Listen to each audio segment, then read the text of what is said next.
Hi, Sandy. How you doing? Thank you so much for kicking off this discussion board. That takes guts, and kudos to you. I really appreciate students who take the incentive to go first. Not only that, but thank you so much for putting your submission and presentation format. That's fantastic. I really appreciate that. I mean, it surprises me how many students don't. So, I mean, I think it's really important at this point in your design careers, even as students, nothing should come out of your studios that aren't designed. So, good job. Okay, so the trade show booth, yeah, everything looks good here. 10 by 20. I mean, there's a principle in design, and it's based on minimalism, which basically sustainability is based on minimalism. And the principle I'm talking about goes something like this. Okay, the question is, how do you know when your design is done, or how do you know when something is done? And the answer is, it's not when you can't add anything else; it's when you can't take anything else away. So right now, I'm looking at your trade show booth, and I'm looking at sustainability, and I'm thinking, okay, do we need 3 screens? Okay, do we need all the lights? Do we need, even though you're saying they're efficient and this, but number one is, do we need them? If they're not needed, get rid of them. Okay, and that comes down to as simple as, okay, do we need 3 lights to illuminate this wall, or can it be done with 2 lights? Do you see what I'm saying? So that's the first thing I want to mention. The next thing I want to mention is, well, the first thing I want to mention is this is a fantastic job. Sketches are phenomenal. Ideas are just really good, and presentations fabulous. But think about that. What can we take away? Next thing I'd like you to think about is this. You'd start describing, display will be framed with recycled aluminum frame.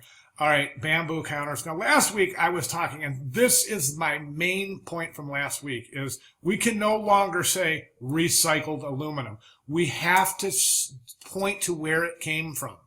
Do you see what I'm saying? So, in other words, if you say, okay, well, we're going to make I'm going to design a trade show booth, and I'm going to use recycled aluminum. So there, I just proved my sustainability.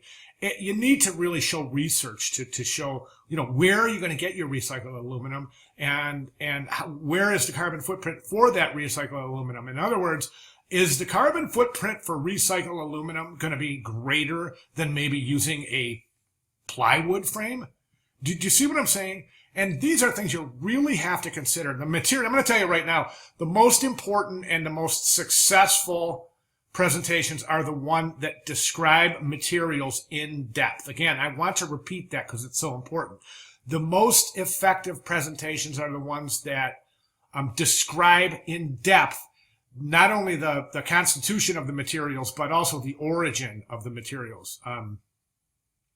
Okay, so that's really important. And we see the same thing here. Bamboo counters and cabinet and tension graphics.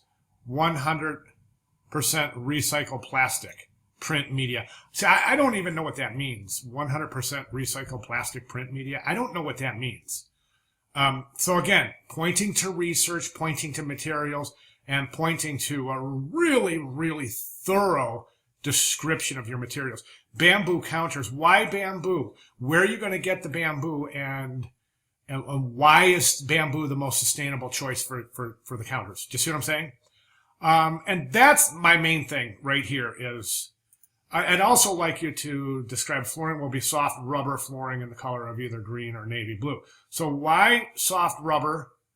And what is soft rubber made from? Where are you going to get it? And why is it sustainable? Do you see what I'm saying? So that first paragraph, I think if you just really address that heavily, pointing to materials, I think you'll be real good. Okay, collateral material, I've chosen an insert card. Okay, I'm gonna, hang on one second. Oh, okay, sorry about that. So anyways, and then, so we move to the collateral piece, and my questions here in the collateral piece are, okay, again, it points to materials. Seed paper, which is 100% recycled, post-industrial paper with, I don't know what post-industrial paper is. I mean, there is post-consumer paper, but I don't know what post-industrial means. And then you have infused with wildflower seeds. That's great. That's awesome. You can plant water and will bloom wildflowers. That's a good, let me see something here. That's good if we were doing something like, boy, I guess what I'm getting at is I don't see the connection between wildflowers and human rights and social justice. Do you see what I'm saying? There is no connection. So can you design a collateral piece that has a direct correlation with your subject matter, human rights and social justice? I mean, if you were doing deforestation or something like that, or yeah, great, sure, wild seed paper would be wonderful. But for human rights and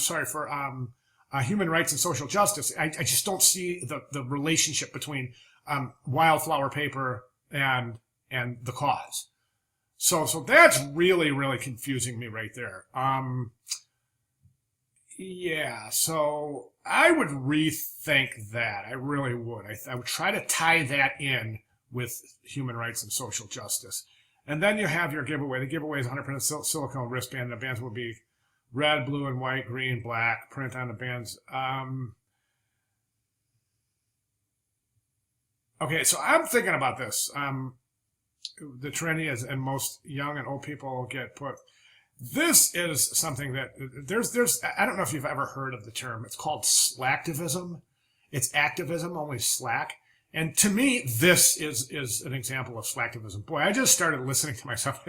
I'm not shooting down your presentation. I'm relentless. Sounds like it. I'm really not trying to. I'm just trying to make some points here as we get this thing underway in terms of the discussion. And really, a lot of students are going to be looking at this and following your lead. So I just really want to cover this. So this slacktivism I'm talking about. So you're going to give away a bracelet and hopefully people wear it, right? But I just don't see the real utility in that. I mean, is there something that you could design, some sort of a program, giveaway, something that can help your human rights and social justice cause, as opposed to, okay, here, go wear this yellow bracelet and show everybody that you are a cancer supporter, an anti-cancer supporter. Do you know what I'm saying? And I think that's really important that we get this, and looking at the final portfolio, in your portfolio, this piece in your portfolio, and I could just right now picture a portfolio reviewer reading through the program going, okay, more plastic or silicone bracelets. We've been seeing these for 15 years, too much. And here we're about to see them again. Do you see what I'm saying? So try to get a little bit more original, I think, with your giveaway item. And of course, you gotta tie it into the cause. Okay, and if you have any questions, I'm going to leave it at that, and let's see where you go. I just want to talk about your colors a little bit. I'm not real sure how you picked your colors, but I'm not real sure they're the most harmonious color palette. There's a ton of color selection tools within Adobe Illustrator.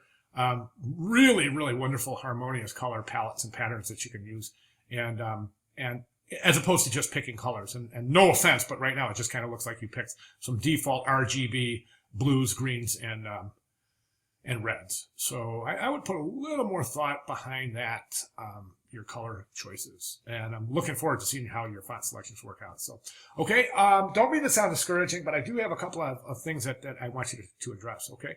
Thank you so much, Sandy. If you have any questions at all, please feel free to contact me. Thank you.